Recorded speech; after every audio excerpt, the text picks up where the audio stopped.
સહજાત્મ સ્વરૂપ પરમ ગુરુ વંદુ શ્રી ગુરુ રાજ પ્રભુને અહો અલૌકિક જ્ઞાન જોને તીવ્ર જ્ઞાન દશામાં ક્યાંથી અવિરતિ પામે સ્થાન જોને પાન ભૂલાવે તેવી ભીડે જાગ્રત શ્રી ગુરુ રાજ જોને બીજા રામ સમાતે માનું સારે તહુના કાજ જોને બીજા વીર સમાતે માનું સારે સહુના કાજ જોને. પરમ કુપવદેવ અને ધારશીભાઈ ગયા સમાગમમાં આપણે પ્રસંગો જોયેલા. આંખો દેખાય અહેવાલ, બધા દેવાંશી નરના પ્રયોગો, અલૌકિક શક્તિ. ધારશીભાઈએ તો 10 વર્ષની ઉંમરથી અનુભવ કર્યો. ધારશીભાઈએ શાસ્ત્રમાં વાંચેલ કે આ કાળમાં કેવળ જ્ઞાન ન હોય અને એ દ્રઢ થઈ ગયેલા. જૈન શાસ્ત્રમાં એમ લખેલું છે, જે અત્યારે જૈન શાસ્ત્રો કહેવાય છે એમાં, કે આ કાળે કેવળ જ્ઞાન ન હોય. કુપવદેવ કહે છે કે પરંપરામાંથી ન હોય, ગુરુ શિષ્યને, શિષ્ય એના શિષ્યને, પણ વ્યક્તિગત ધોરણે એટલે સ્વયંભૂત કેવળી થઈ શકે. બ્રહ્મચારી કહે છે કેવળ જ્ઞાન રવિતણી સામગ્રી ગ્રહી સાર, રવિવાર અવતાર દિન સ્વયંભૂત અવતાર. અને આ એકાંત પકડી લીધું છે. એટલે પરમ કુપવદેવે 411 પત્રમાં લખેલું છે કે આ એકાંત નથી, ન થાય એમ. સામાન્ય રીતે સત્સંગનો જોગ નથી અને મુમુક્ષુએ આંગળીને વેઢે ગણાય એવા નથી. એટલે સમકિતની, ક્ષાયિક સમકિતની ક્યાં વાત કરવી? તો પછી કેવળ જ્ઞાન અને મોક્ષ તો હોય જ ક્યાંથી? એટલે એ રીતે બરોબર, પણ કહે છે કે જીનના કહેલા શાસ્ત્રો જે ગણાય છે એ છે કે નહીં એ બીજી વાત, પણ તે કહેવાય છે કે આ જીનના શાસ્ત્રો છે. પાછળથી શું થયું? એમાં સુધારા, વધારા, ઘટાડા, કુધારા, ભેળસેળ થઈ ગઈ પોતાનો ગચ્છ સંપ્રદાય ચલાવવા માટે. તો બીજા ક્ષેપશ્મી હોય પુરુષ, એને પોતાનો ગચ્છ ચલાવવો હોય એટલે એને પાછું નવું જ શોધ્યું. એટલે જૈન દર્શનમાં ફાટા પડી ગયા. ભગવાનની વાણી સાચી પડી કે વિતરાગનો માર્ગ પંચમ કાળમાં છાણીથી છળાશે. પોતે પોતાના પગ ઉપર કુહાડી મારી. પરમ કુપવદેવે પોપટલાલ મોહકચંદને અમદાવાદ ક્ષેત્રે કહ્યું, નદીના કિનારે હતા ત્યાં ભીમનાથની જગ્યામાં, કે જૈન ધર્મને જેટલું નુકસાન વાણિયાઓએ કર્યું છે એટલું બીજા કોઈ નથી કર્યું. પોકાર કરે છે. અને પછી કહે છે એવું જ હોય તો તીર્થંકરની વાણી ખરી પડવાને અમને આવો ઉદય વર્તે છે. અહીંયા કહે છે જીનના કહેલા શાસ્ત્રો જે ગણાય છે તેના વિશે અમુક બોલ વિચ્છેદગીનું કથન છે, અને એમાં 10 બોલ વિચ્છેદ ગણ્યા છે. એમાં ક્ષાયિક સમકિત, કેવળ જ્ઞાન ને મોક્ષ, એટલે સર્વથા મોક્ષ ન થાય એમ. એટલે કુપવદેવ કહે છે કે આ વાત વિચ્છેદરૂપ ગણી છે, તથાપિ તેમ એકાંત જ કહેવા યોગ્ય નથી એમ અમને ભાષે છે. એમ જ છે કે એકાંત નથી, સામાન્ય રીતે એમ જ હોય. અમે તો એમ જ માનીએ છીએ કે આ કાળમાં મોક્ષ હોય 213માં.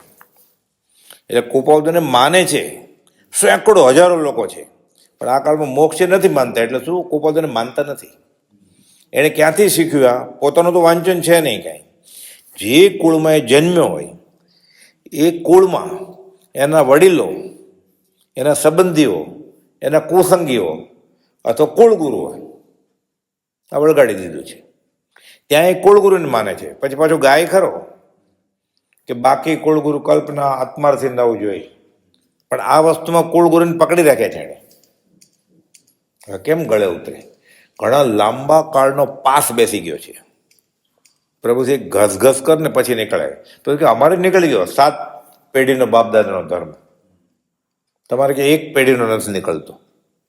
એટલે કોઈક જ વિરલો એવો જૈન હશે, જન્મે જૈન, કે જે એમ માનતું હશે કે કુપવદેવે કહ્યું છે કે આ કાળે મોક્ષ છે એટલે છે. પોતાનો તો અભ્યાસ નથી, પણ એ પ્રતીતિ હોય કે આ કાળે મોક્ષ ન હોય, આ કાળે કેવળ જ્ઞાન ન હોય. ધારસીભાઈને આ થઈ ગયેલું. કુપાઉદેવનો આવો પ્રત્યક્ષ સમાગમ થયો 10 વર્ષની ઉંમરે. આત્માની અનંત શક્તિનો સ્વાદ ચાખ્યો. અહોભાવથી જોતા હતા, ગાદલા ઉપર બેસાડતા હતા, તડકે નીકળે તો છત્રી ઢાંકતા હતા. પણ ટૂંકું પડ્યું કુપાઉદેવની ઓળખાણમાં. ધારસીભાઈએ શાસ્ત્રમાં વાંચેલ કે આ કાળમાં કેવળ જ્ઞાન ન હોય અને તે દ્રઢ થઈ ગયેલી. એક વખતે કુપાઉદેવે તેમને કેવળ જ્ઞાન ઉપર નિબંધ લખવા કહ્યું. પેલા કે હું શું નિબંધ લખું? કે કુપાઉદેવ કે તમારો તો બહુ અભ્યાસ છે, લખો. પછી લખ્યો અને અભ્યાસ કરતા કરતા તેમને સમજાયું કે વજ્રષભ નારાયણ સંગાયણ હોય તો કેવળ જ્ઞાન થાય. આ કાળમાં વજ્રષભ નારાયણ સંગાયણ હોય નહીં, એટલે આ કાળમાં કેવળ જ્ઞાન ન હોય. નિબંધ લખ્યો. આમ તો કે નહીં તો થઈ શકે. કુપાઉદેવ કઈ તપાસો નહીં. કુપાઉદેવ તો એને ખાલી આત્માર્થે ઉપર ચડાવવા માટે અને સત્પુરુષનું મહાત્મ્ય, આત્માનુભવી પુરુષનું મહાત્મ્ય વધારે છે શાસ્ત્રો કરતા, એ સમજાવું હતું. એટલે કદાગ્રહ હઠાગ્રહ શાસ્ત્રનો છૂટે, અપ્રશસ્ત શાસ્ત્રીય અભિનિવેશ થઈ ગયેલો. 661માં પત્રમાં કુપાઉદેવ પ્રભુશ્રીજીને લખ્યું છે દેવકીજી મહારાજ માટે કે જ્યારે સત્પુરુષ કે સત્પુરુષની પ્રત્યક્ષ વાણી મળે અને શાસ્ત્રનું કોઈ એક વચન છે એવું કે સામાન્ય રીતે આ કાળે કેવળ જ્ઞાન ન થાય, મોક્ષ ન થાય, એને બહુ વચન ગણી લીધું કે આમ જ હોય, થાય જ નહીં કોઈને. આ અપ્રશસ્ત એટલે માઠો શાસ્ત્રીય અભિનિવેશ છે. શાસ્ત્રો વાંચ્યા એને શસ્ત્ર રૂપે પરિણમે. ગમ પીડ્યા વિના આગમ અનથરૂપ થઈ પડે. સંત જોઈએ, સંત વિના અંતની વાતમાં અંત પમાતો નથી. એટલે શાસ્ત્રો જે લખ્યા હોય એ પણ એ આશય પુરુષ, સત્પુરુષના આશય સમજે તો થાય, પોતાની બુદ્ધિ ન સમજે. નિજ કલ્પનાથી કોટી શાસ્ત્રો માત્ર મનનો આંબળો. માથે સત્પુરુષ હોય એ અર્થ કરે તો થાય. શ્રી કૃષ્ણની વાતમાં, અન્ય દર્શનમાં ગોપીની બહુ વાત આવે છે. એટલે જે જન્મે જૈન હોય ને એમ કે આ બધા ગપગોળા છે, કનૈયો નાચે છે, રાસલીલા રમે છે. પોતે રમવા માંડ્યો, હારે કનૈયા ક્યારે રમી હવે રાસ જો. કુપાઉદેવ સમજાવે છે કે ગોપી એટલે સત્પુરુષની ચિત્તવૃત્તિ અને કનૈયો એટલે સહજાત્મ સ્વરૂપ. કોઈ માધવ લ્યો, કોઈ માધવ લ્યો, એટલે મટકીમાં કઈ હાથ પગ વાળીને કાપીને કનૈયા નથી નાખ્યો. સહજાત્મ સ્વરૂપ કે તત્વનું ઊંડું શોધન કરતા, મંથન કરતા અમને આત્મા હાંસલ થયો છે, એ તમને આપવા આવ્યા છીએ કોઈ માધવ્યો. અને ગોપી એ સત્પુરુષની ચિત્ત વૃત્તિ છે. હવે આ સત્પુરુષ ન સમજાવે તેમ કે આ તો રાસલીલા છે. શ્રી કૃષ્ણની લીલા નહીં, શ્રી કૃષ્ણની લીલયા. લીલયા એટલે ઉદય પ્રયોગ. કોણ સમજાવે? અને સમજાવવાનો ઉપકાર છો એટલે પછી નિંદે. તો એને નિંદે અને ખોટા પડે એનો અર્થ એમ નહીં કે પોતે સાચો છે. સામેવાળો ખોટો છે એટલે જરૂરી નથી કે પોતે સાચો છે, પોતે ખોટો હોય, બે ખોટા હોય. પછી આગળ જતા સમજાયું. ક્યારે સમજાયું? કુપાઉદેવ અમદાવાદ ક્ષેત્રે સોમચંદ માસોગ્રામને કહે છે એક વખત કે પગ દાબ. કુપાઉદેવ નાય અને થાકી ગયા. શરીર બહુ અસ્વસ્થ હતું. ધોતિયું પહેરવા જેટલી શક્તિ નહોતી. સમા મને ધોતિયું પહેરાવીશ? તો કે હા પહેરાવ્યું. પછી કે પગ દાબ, જોરથી દાબ. કે એટલે સોમા કાકાને એમ કે દુખતા છે એટલે કે જોરથી દાબ. પણ કે તમારું શરીર આટલું કૃશ છે. એમાં પછી કુપાઉદેવ શું કરેલું?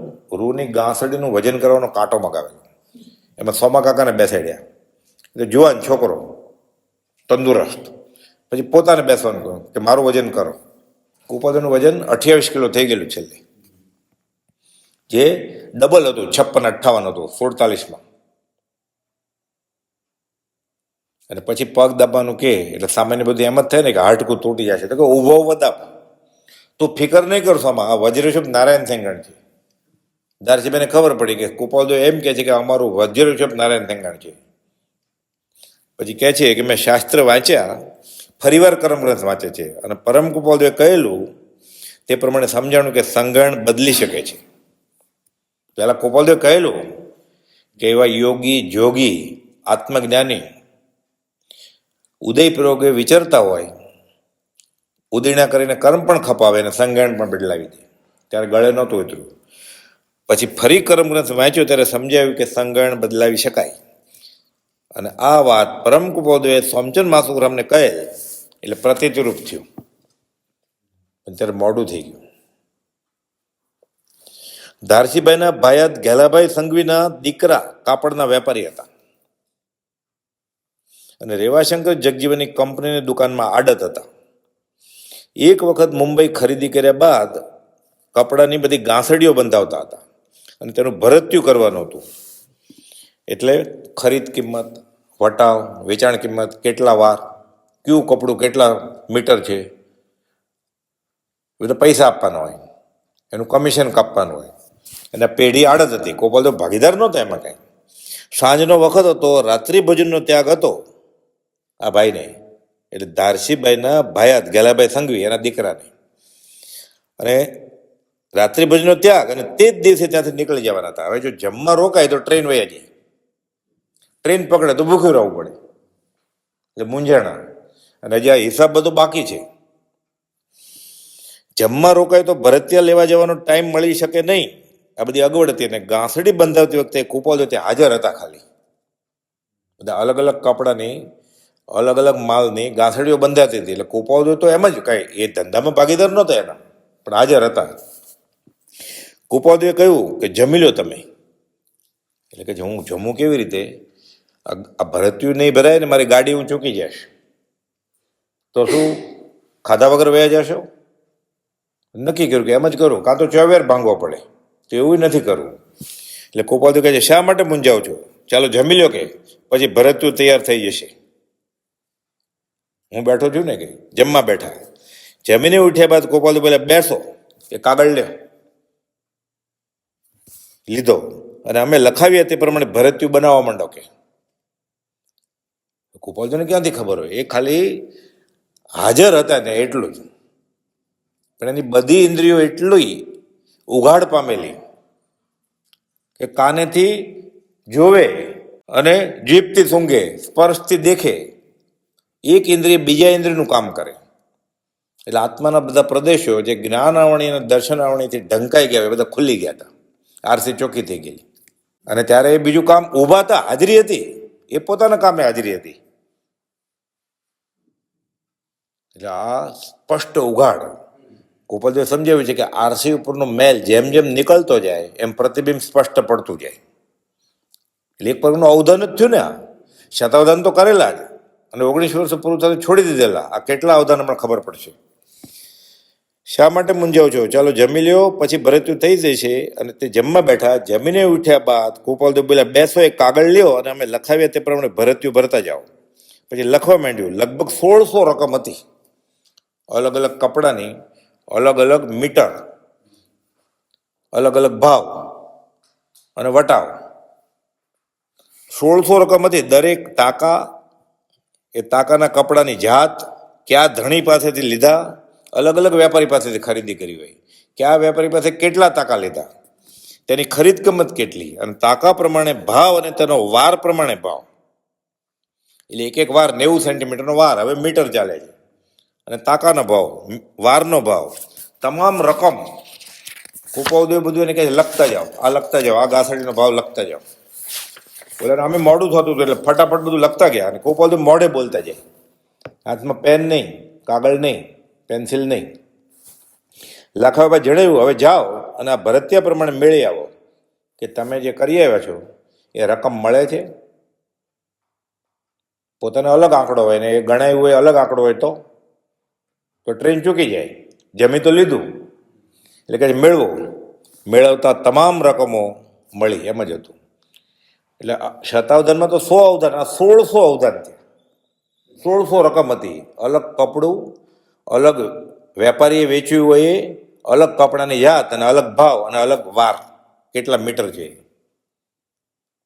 અને કુપાલદેવ તો પછી ભાગીદાર નહોતા. ભાગીદાર હોય તોય આ યાદ રહે, તોય અવધાન જ કહેવાય.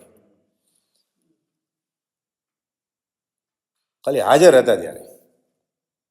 એટલે એનો ઉપયોગ કેટલો તીક્ષ્ણ હશે. ઉપયોગ દીધો જ ન હોય, પ્રતિબિંબ પડે. જેમ નિર્મળતા રે રત્ન સ્ફટિક તણી, તેમજ આત્મ સ્વભાવ તે જીનવેરે રે ધર્મ પ્રકાશ્યો પ્રબળ કષાય અભાવ. કષાયનો અભાવ છે, રાગદ્વેષ નથી, આરસી ચોખ્ખી, બધું દેખાય જેમ છે એમ.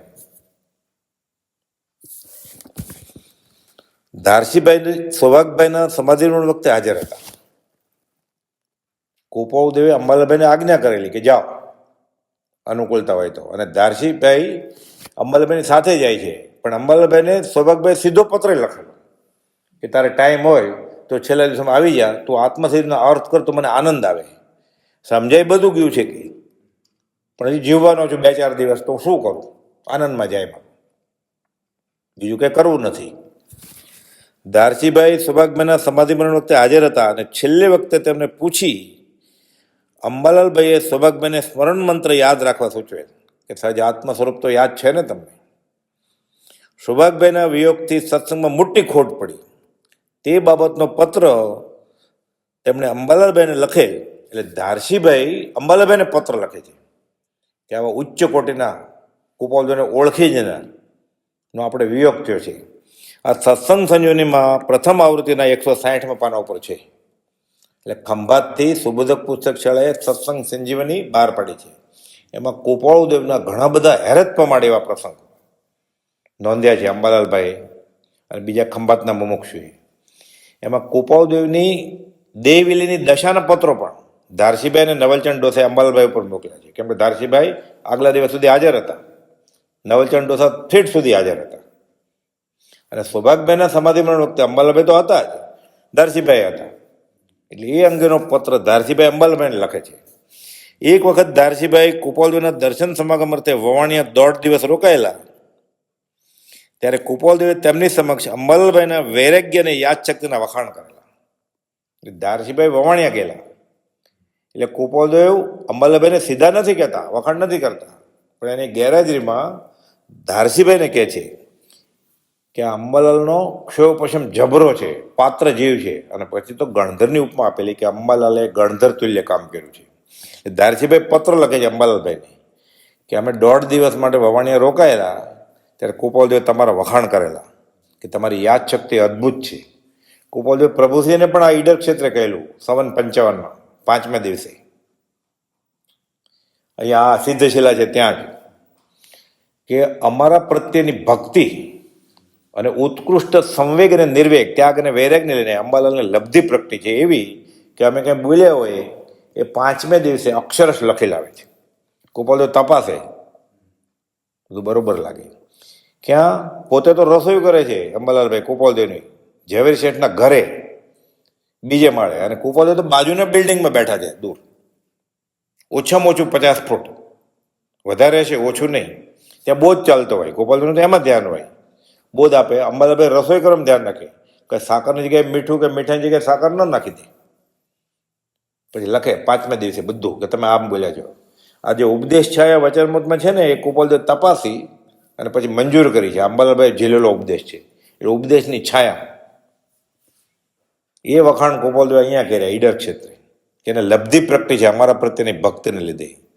પર પ્રેમ પ્રભા બડે પ્રભુ છે, સબ આગમ ભેદ સૂર બસે. અંબાલાલભાઈના વૈરાગ્ય અને યાદશક્તિના વખાણ કરેલ, જે તેમણે મોરબી આવી પત્રથી ખંભાત અંબાલાલભાઈને જણાવેલ. અને અંબાલાલભાઈને જ્યારે પરમ કુપાલદેવ મોરબી પધારે ત્યારે સમાગમ અર્થે આવવા કહેલ કે જ્યારે કુપાલદેવ આવે ત્યારે તમે આવજો, અમારા ઘરે ઉતરજો. 57 જ્યારે કુપાલદેવ રાજકોટ નર્મદા મેન્શનમાં હતા ત્યારે અવારનવાર ધારસીભાઈ દર્શન સમાગમે જતા. કામ તો ઘણું એને, પણ તોય સત્સંગ સાવ નાનપણ કુપાલદેવની 10 વર્ષની ઉંમર હતી ત્યારથી થયેલું, એટલે અવારનવાર દર્શન સમાગમે જાય. છેલ્લે 1957ના ચૈત્ર સુદ 13થી ચૈત્ર 14 સુધી રાજકોટ પરમ કુપાલદેવ સાથે હતા, એક અઠવાડિયું. તેમના આવતા અગાઉ કુપાલદેવે ચૈત્ર સુદ 12ના દિવસે રેવાશંકરભાઈને પત્રમાં જણાવેલ કે આવતીકાલે કે પરમ દિવસથી અત્રે 1 અઠવાડિયા માટે ધારસીભાઈ રહેવાના છે. વચનામૃતમાં પત્ર છે આ. એટલે કુપાલદેવે ધારસીભાઈ આવવાના છે જ્ઞાનમાં જાણેલું, અને રેવાશંકરભાઈને કહી દીધેલું કે તમારે ઉતાવળ કરવાની જરૂર નથી, આ ધારસીભાઈ આવવાના જ છે આવતીકાલે. આ ભેદી પત્ર છે, એમાં કુપાલદેવનું જ્ઞાન કેટલું છે સમજાય.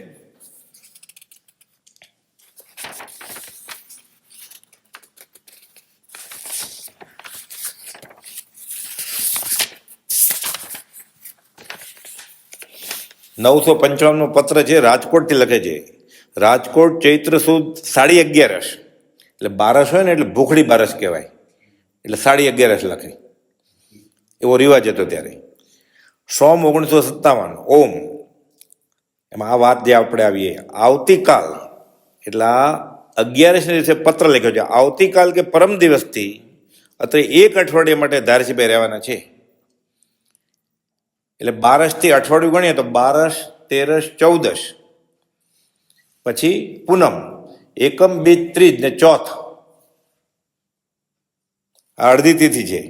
એટલે 7મે દિવસે કાં ચૈત્રવદ પાંચમ આવે, જો પરમ દિવસે આવે તો, અને આવતીકાલથી આવે લખે છે, આવતીકાલ કે પરમ દિવસથી અત્રે 1 અઠવાડિયા માટે ધારસીભાઈ રહેવાના છે. એટલે લખ્યો પત્ર 11 છે, જો આવતીકાલથી આવે તો અઠવાડિયું ચોથના દિવસે થાય, અને પરમ દિવસે આવે તો અઠવાડિયું પાંચમને દિવસે થાય. પાંચમ દિવસે તો ગોપાલદેવ દેહ છોડવાના છે, અને ધારસીભાઈજી કંઈ કહ્યું નથી કે હું ક્યારે આવું છે, કે છે આવતીકાલ કે પરમ દિવસથી અત્રે 1 અઠવાડિયા માટે ધારસીભાઈ રહેવાના છે.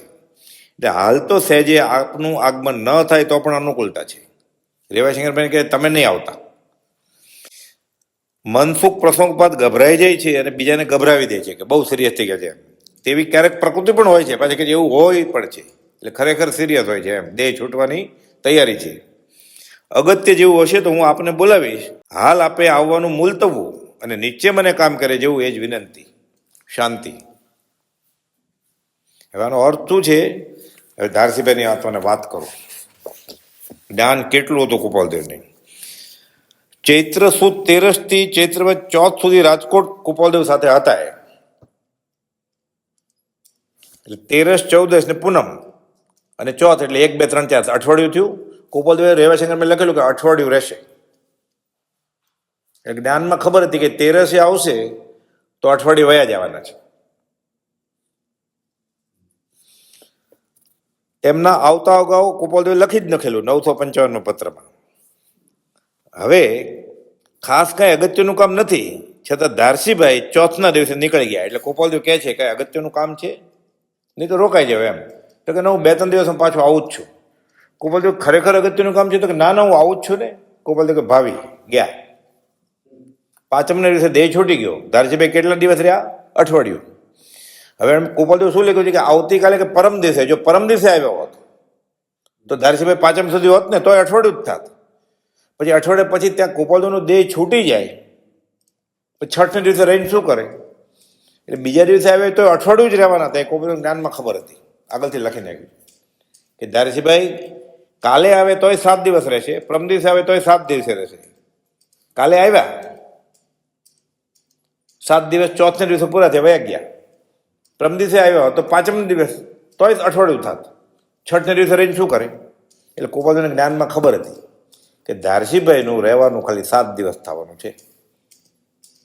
વાત એ છે, વયા ગયા ન વયા ગયા આપણે મતલબ નથી. કાંઈ ગોપાલદેવના જ્ઞાન લખી નાખ્યું છે ગોપાલદેવ. ચોથના દિવસે તેમણે ગોપાલદેવ પાસે જવાની રજા માગી ત્યારે તેઓએ કહ્યું કાલનો દિવસ રોકાઈ જાઓ, ઉતાવળ શું છે?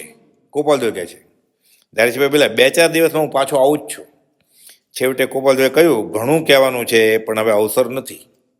પણ એટલું કહ્યું ગોપાલદેવે, અમારા સમાગમમાં 3 પુરુષો અપૂર્વ સ્વરૂપ જ્ઞાન પામ્યા છે, સુભાગભાઈ, અંબાલાલભાઈ અને મુનિશ્રી લાલુજી પ્રભુશ્રીજી. ધારસીભાઈએ સાંભળ્યું પણ ખાસ આ વાતને મહાત્મ્ય આપ્યું નહીં. ધારસીભાઈ મનસુખ કિરેચંદ સાથે નીકળી ગયા ત્યાંથી. મનસુખ કિરેચંદ, જેને ગોપાલદેવે મોક્ષમાળાની બીજી આવૃત્તિમાં પોતાની હયાતીમાં ફેરફાર કરવાની છૂટ આપેલી કે અમારા જીવન વિશે નહીં લખતા, બાકી જે કરવું એ કરો, એ નીકળી ગયા ધારસીભાઈ સાથે. એ શાસ્ત્રના ઘણા અભ્યાસી, જ્યારે શાસ્ત્રો બહુ વાંચ્યા હોય ને એટલે પ્રત્યક્ષ પુરુષનું ઓળખાણ થવામાં શાસ્ત્રો વચમાં આવે. ધારસીભાઈ અને નવલચંદ ડોસા બંને વકીલ સંયુક્ત રીતે ગોપાલદેવના દેહવેલીની અંતિમ દિવસોની લંબાણપૂર્વકની માહિતી લખી અને એ પત્ર અંબાલાભાઈને મોકલે. આપણે કોઈ કોપી હોય દસ્તાવેજ નોટરાઇઝ કરીએ અને મેજિસ્ટ્રેટ પોતે જ લખે છે. શું લખે છે એમાં? ગોપાલદેવ કહે છે ભાઈ મનસુખને, નાના ભાઈને, હું બીજી માને રોવડાવવાનો નથી. બીજું ઘણું કહ્યું. આ અગત્યનું વાત આ કે ભાઈની અવશ્ય વિશેષ ઉત્તમ ગતિ છે. હવે અહીંયા મહાવીર છે અહીંયા પરમાત્મા છે, અહીંયા સહજ આત્મ સ્વરૂપ છે, શુદ્ધ સ્વરૂપ આત્મ સ્વરૂપ છે, ભાવની એ સિદ્ધ છે. અમારા મને વિતરાગમાં ભેદ ગણશો ને એ દશા છે. આની કરતાં આગળ શું હોય? ભાઈની વિશેષ અવશ્ય ઉત્તમ ગતિ છે કે આ વાત ધારસીભાઈને નવચંદ ડોસાએ સંયુક્ત રીતે પત્ર લખ્યો, આખો પત્ર સત્સંગ સંજીવનીમાં છે, અંબાલાલભાઈ ઉપર લખ્યો. કેમ અંબાલાલભાઈને રાજકોટ જવાની આજ્ઞા ગોપાલભાઈ આપી નહોતી. વઢવાણ 1 મહિનો હતા, ગોપાલભાઈ રસોઈ કરતા હતા. મહિનો પૂરો થયો એટલે ગોપાલ કહે છે, અંબાલાલ ખંભાત જાઓ અને ઘરના માણસનું મન સાચો. એના પત્ની અને અંબાલાલભાઈ બોલતા જ નહીં. અંબાલાલભાઈને એટલો વૈરાગ્ય એટલે એના સાસુ સાસરા અંબાલાલભાઈના ફરિયાદ કરવા ગોપાલદેવને કે તમારી પાછળ પડ્યો છે ને, ઘરે ધ્યાન જ નથી રાખતો કાંઈ. અંબાલાલભાઈને રસ જ નહોતો, એટલો વૈરાગ હતો. લખે જ ગોપાલદેવને કે તમને મળ્યા પછી મેં 12 મહિનાનું કામ 1 મહિનાનું કરી નાખ્યું છે. એને પૈસાની ફિકર નહોતી, પૂરું પુણ્ય જવું પડ્યું નીચે મને. એમ ઇન્દ્રભૂતિ ગૌતમને ભગવાન મહાવીરે કહેલું કે જાઓ દેવ શર્મા બ્રાહ્મણને પ્રતિબદ્ધ આવો. પાછા આવ્યા તે નિર્વાણ ટાઈમ હતા. એ ગોપાલદેવ વઢવાણથી રાજકોટ જાય છે, દેહ છોડી દે છે. થેલી લઈને આવતા રહ્યા, હરફ કાઢ્યા વગર. આજ્ઞા ગુરુનામ અવિચારણીય, પૂછાય નહીં કેમ હું પછી જાય છે, એમ નહીં. કેવું થયું હશે એની. પણ વાત મુખ્ય આ છે, અહીંયા ધારસીભાઈની હાજરીમાં ગોપાલદેવ કહે છે નાનાભાઈને, હું બીજી માને રોવડાવવાનો નથી. ચંચળબેન અમે બીજો ભવ કરવાના નથી. વૈશાખ સુદ 6 સંવત 1956. પોપટલાલ મોહકચંદને અને સોમચંદ માસોગ્રામને ચિત્રપટ આપતા કહેલું, ખડગાસન અને પદ્માસનનું ચિત્રપટ આપતા. અમારી દશા પાર્થનાથ યોગી જેવી છે, હું બીજી માં કરવાનો નથી. અંબાલાલભાઈને ત્રિભુવનભાઈને વઢમણ કહેલું, હું બીજી માં કરવાનો નથી. છગન નાનજીને કહેલું, હું બીજી માં કરવાનો નથી. પરિભ્રમણના પ્રત્યાખ્યાન 128માં પત્રમાં છે. વિચારવાન પુરુષોને ક્લેશરૂપ ભાષે છે એવો આ સંસાર, તેને વિશે ફરી આત્મભાવે કરવા જન્મવાની નિશ્ચળ પ્રતિજ્ઞા છે. 383ના મથાળે લખ્યું, હું લખીને આપ્યું છે. ધારસીભાઈ જેવાની હાજરી થાય કે બીજી માને હું રોડાવવાનું નથી. સંવંત 1960નું ચોમાસું પ્રભુસિંહે ધંધુકા કરેલું. ધારસીભાઈ પ્રભુસિંહના દર્શન સમાગમથી ગયા ધંધુકાના આપાસરે.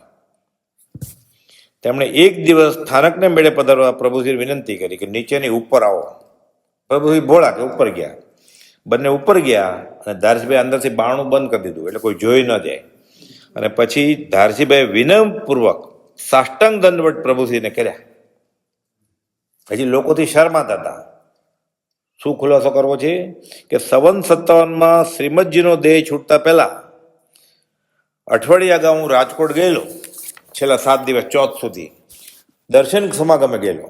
તે વખતે તેઓ શ્રીએ શ્રીમુખે કહેલું કે અંબાલાલ સૌભાગ્યભાઈ અને આપને એટલે પ્રભુસિંહજીને તેઓ શ્રીની હયાતીમાં જ અપૂર્વ સ્વરૂપ જ્ઞાન પ્રાપ્ત થયું છે. તે વખતે મને એક સામાન્ય સમાચાર લાગેલા. પણ આ 3 વર્ષના વિરહ બાદ એટલે સંવંત 60ની વાત છે. ગોપાલદેવ છે નહીં. હવે હું વિચારું છું ત્યારે ખબર પડી કે બીજા કોઈ આત્મજ્ઞાની છે. હવે તો ગોપાલદેવ કહેલું જ કે આ 3 જણા, એમ સૌભાગભાઈનો દેહ છૂટી ગયો છે. આ 3 વર્ષના વિરહ પછી હવે મને સમજાયું કે તે શબ્દો મારા આત્મહિત માટે જ હતા. ત્યારે હું સમજ્યો નહોતો. તે પ્રભુના વિયોગ પછી હવે આપ મારે અવલંબન રૂપ છો. તો તેઓ શ્રી આપને જણાવેલ આજ્ઞા કૃપા કરી મને ફરમાવો. તમને જે જે કહ્યું બધું મને કહી દો. પ્રભુજી કહે છે અમને જે કહ્યું હોય એ તમને કહેવા માટે કહ્યું નથી. પણ વચનામૃતના ઘણા બધા પત્રો છે, એમાં મુમુક્ષુએ સાધકે કેવી રીતે આગળ વધવું એ તમે જાણ છો કે એના તો તમારા ઉપર પત્ર લખ્યા છે. એટલે પ્રભુ કહે છે હતો હોશિયાર કે છેવો પછી સારો બધું સમજી ગયો શાનમાં કે તમને બધું કહેલું છે, તમે મને કાં પૂછો. પણ તોય કે છે મને સાધન તો આપો. હવે મારી આખરી ઉંમર કે હું સમ્યક દર્શન વગર જઈશ, અસમાધિ મરણ થશે તો મારો ફેરો અફળ જશે. કે ધ્રુસકે પ્રભુસિંહના ખોળામાં માથું નાખીને ધંધુકાના આપાસરે મેળા ઉપર રડે છે. અંદરથી બાણું બંધ કર્યું એટલે કોઈ જોઈ ન જાય. આ પ્રભુસિંહ લખાવે છે પરિચયનો કે અમારા ખોળામાં માથું નાખીને રેડ્યો કે હતો ઘણો હોશિયાર કે તમે મારે અવલંબન રૂપ છો. તેઓ શ્રી આપને જણાવેલ આજ્ઞા કૃપા કરી મને ફરમાવો. હવે મારી આખરી ઉંમર ગણાય. અને હું ખાલી હાથે મરણ પામું તો તેના જેવું બીજું શોચનીય શું છે? આજે અવશ્ય કૃપા કરો એટલી મારી વિનંતી છે. એમ બોલી આંખમાં આંસુ સહિત પ્રભુશ્રીના ચરણમાં તેમણે મસ્તક મૂક્યું. શરણાપન્ન થઈ ગયા. તેમણે ઉઠાડ્યા પ્રભુશ્રીજી કે ઉઠો. ધીરજથી પ્રભુશ્રીએ જણાવ્યું કે પત્રોમાં ગોપાલદેવે જે આરાધના તમને બતાવી છે, બોધ આપ્યો છે, એ તો તમે જાણો જ છો, તમે વાંચ્યા જ છો, તમે બહુ હોશિયાર છો. એ ટકોર કરી બધું ગોપાલદેવે કહેલું. સ્વચ્છંદ છોડો, શાસ્ત્રીય અભિનિવેશ છોડો, ફરીવાર વિચારો કે એટલે સમજી ગયા કે યોગ્યતા લાવવા માટે પુરુષાર્થ કરવાનો છે. હજી પુરુષાર્થની કચાશ છે, વધતા બળની જરૂર છે.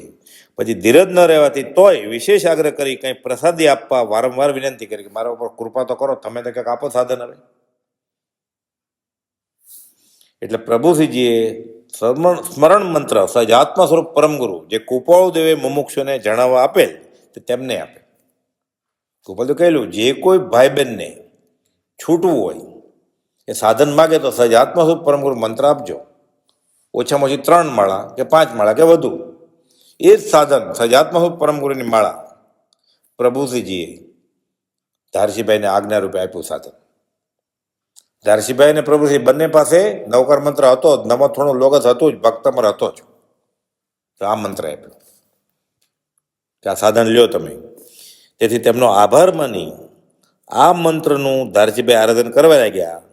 તેમને પ્રભુશ્રી પ્રત્યે ઘણો પ્રેમ હતો કે છેલ્લે તમે મારી ભાળ લીધી, સંભાળ લીધી. કે ધારસીભાઈને આંખનો રોગ હતો, તેથી ઝાટકો નાખે ત્યારે આંખ દાબી રહે, કરંટ આવે, ન્યુરાલજિયા એવું બધું કહેવાય. એ જમાનામાં તો શું ટ્રીટમેન્ટ હોય, દબાવી રાખે, પછી પીડા સહન કરે. તેઓ પ્રભુશ્રીજીને કહેતા આવું ને આવું ભાન મરણ પછી પણ રહે તો કેવું સારું. કે અત્યારે મને ઘણો ભાવ છે ગોપાલદેવ ઉપર, મોત પછી આવું રહે, મરણ વખતે રહે ને મરણ પછી એ રહે તો કેવું સારું. પણ શું થાય પછી? વેદના આવે એટલે અને મોહ આવે છેલ્લે. કે પછી પૈસાનું શું સાથે, પ્રોપર્ટીનું શું સાથે, બધા સંપીને રહેજો. અહીંયા હયાત છે તોય સંપીને નથી રહેતા, પછી શું સંપીને રહેવાના હતા? આમાં મોહ થઈ જાય એટલે આવું ગતિએ જાય. એટલે કે છે આવું ને આવું ભાન મરણ પછી રહે તો કેવું સારું. ચરણ શરણ ધીરજ નથી, મરણ સુધીની છેક, સહેલું નથી. અસંખ્યાત પ્રદેશી આત્મા જ્યારે બહાર નીકળે ને, વ્યવહારિક ઉપાધિ ન હોય તોય વેદના થાય, એમાં મૂર્છા થઈ જાય. મૂર્છાવત દેહ છોડે એટલે જૂનો બહુ ભૂલી જાય, પાછો નવો સંસાર ઊભો કરે, નવી ઘોડી નવો દાવ. અંતિમ વર્ષે તેઓ વડવા આશ્રમમાં આવીને રહ્યા. ધારસીભાઈ ક્યાં મોરબી, રાજકોટ અને ક્યાં વડવા, ક્યાં કોણ એના સગા. અને મોહનલાલજી મુનિનો 2 મહિનાનો સમાગમ રહ્યો. મોહનલાલજી મહારાજે ગોપાલદેવને મળેલા. છેલ્લા દિવસોમાં તેઓ ખંભાત સુબોધક પુસ્તક શાળામાં રહ્યા. સુબોધક પુસ્તક છે ને, ત્યાં એના માટે વ્યવસ્થા કરી રહેવાની.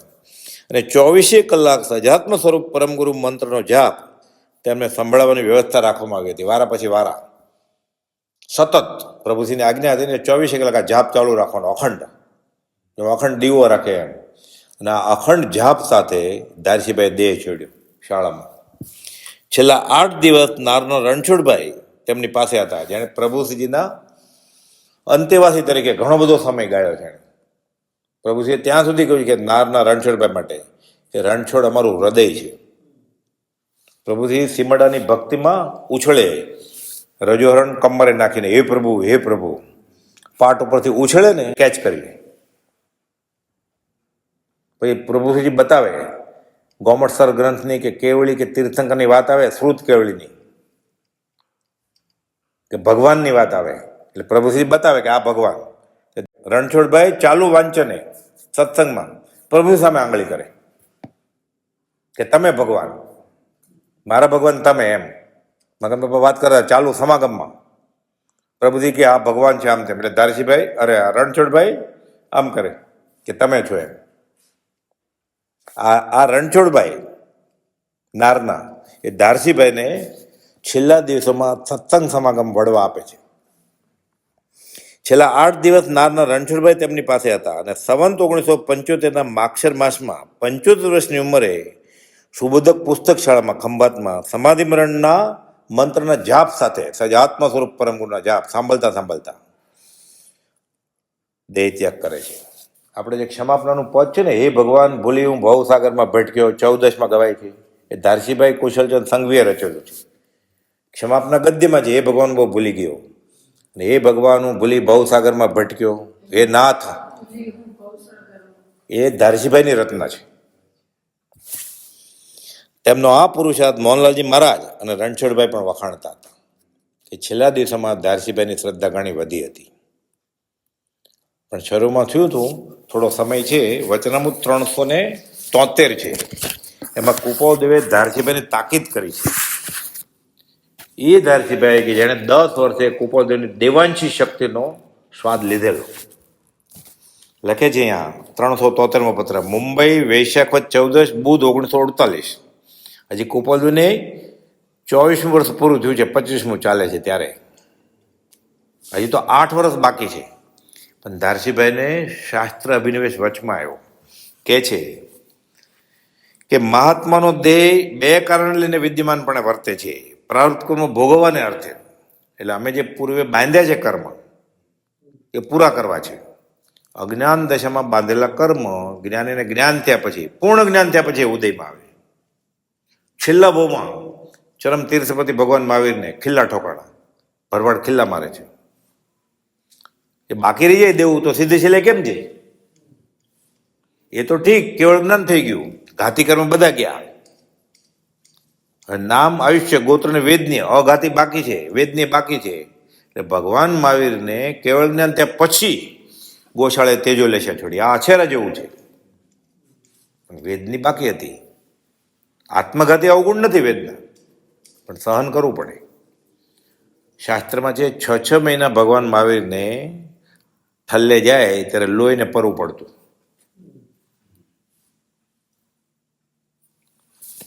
એટલે કે છે મહાત્માનો દેહ 2 કારણ લઈને વિદ્યમાન પણ વર્તે છે, પ્રારબ્ધ કર્મ ભોગવવાને અર્થે અને જીવનના કલ્યાણને અર્થે. આપણે તો એમ જ સમજવાનું કે આપણા કલ્યાણ માટે જ્ઞાની જન્મે છે.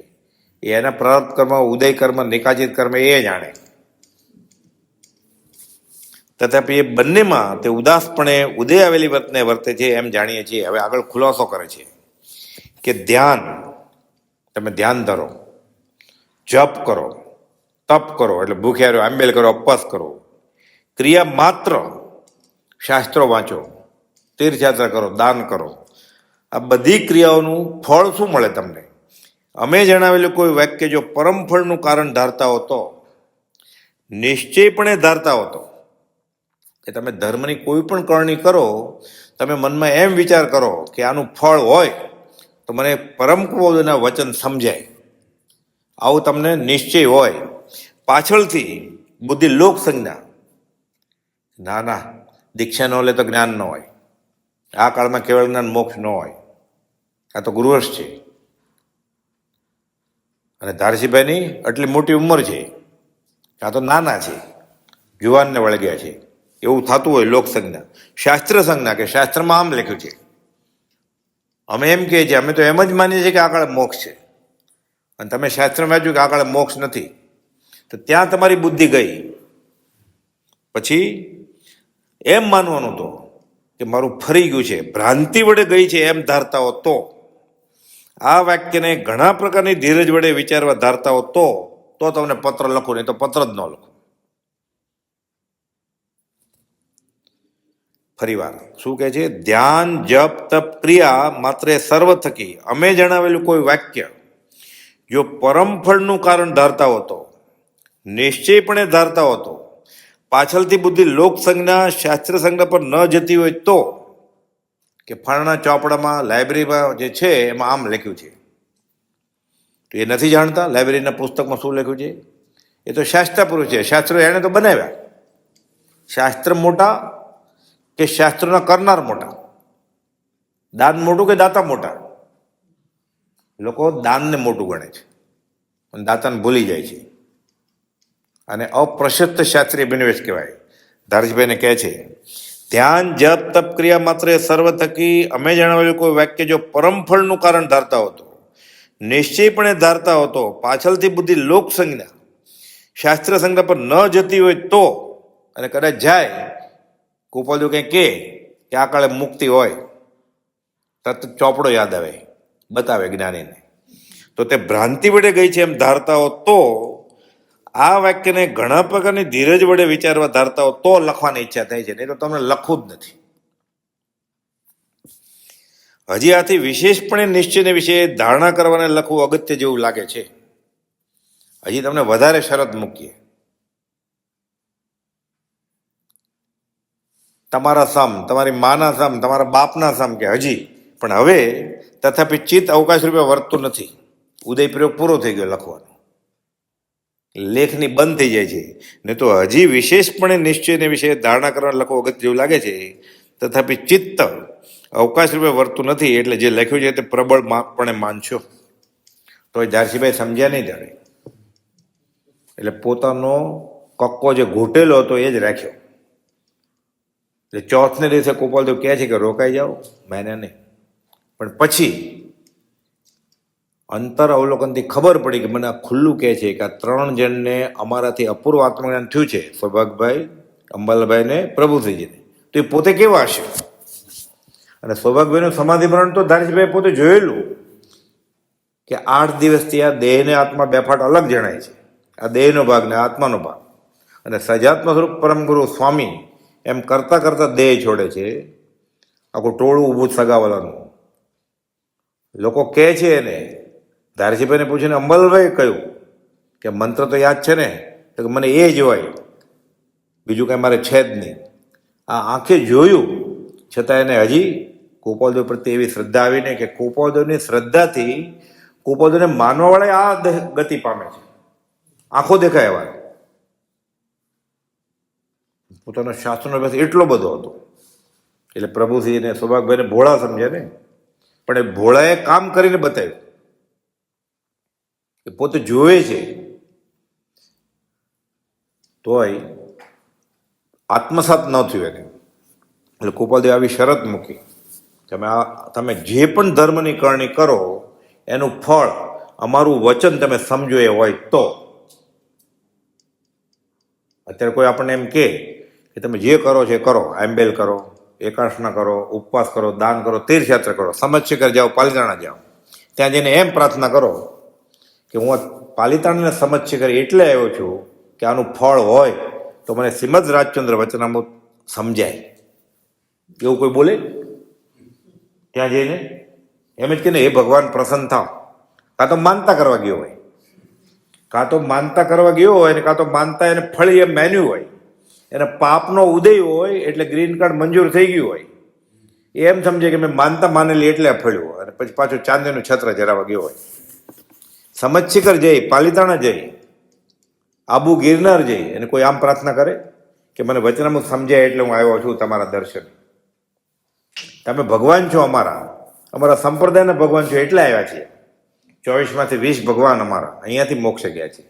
તે શ્રીમદ રાજચંદ્ર સાંભળે,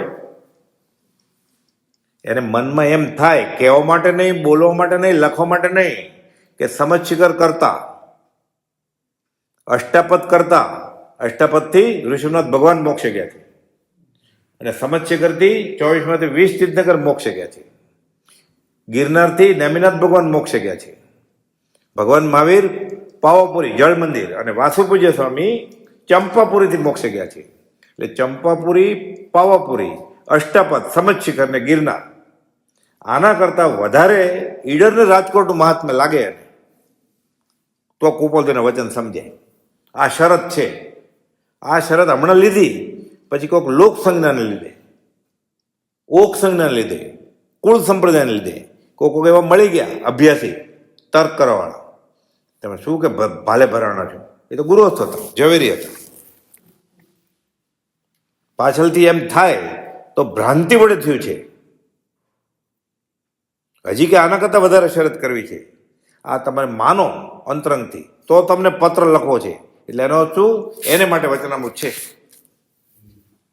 બીજા લોકો વચનામૃત વાંચે છે એ ગોપાલદેવની અવહેલના થશે. કેવી શરત મૂકી છે! તો પ્રભુશ્રીએ બધા લૂંટાવી દીધું છે એટલે ચાલે. સૌભાગભાઈ પૂછ્યું, હું આત્મસિદ્ધિ કે સહજાત્મ પરમગુરુ મંત્ર કોઈને આપું?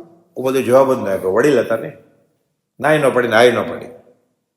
પ્રભુશ્રીએ લખાયું છે કે સૌભાગભાઈ પૂછે, ગોપાલદેવ જવાબ જ ના આપ્યો. પ્રભુશ્રીએ પૂછ્યું તો કે આપજો.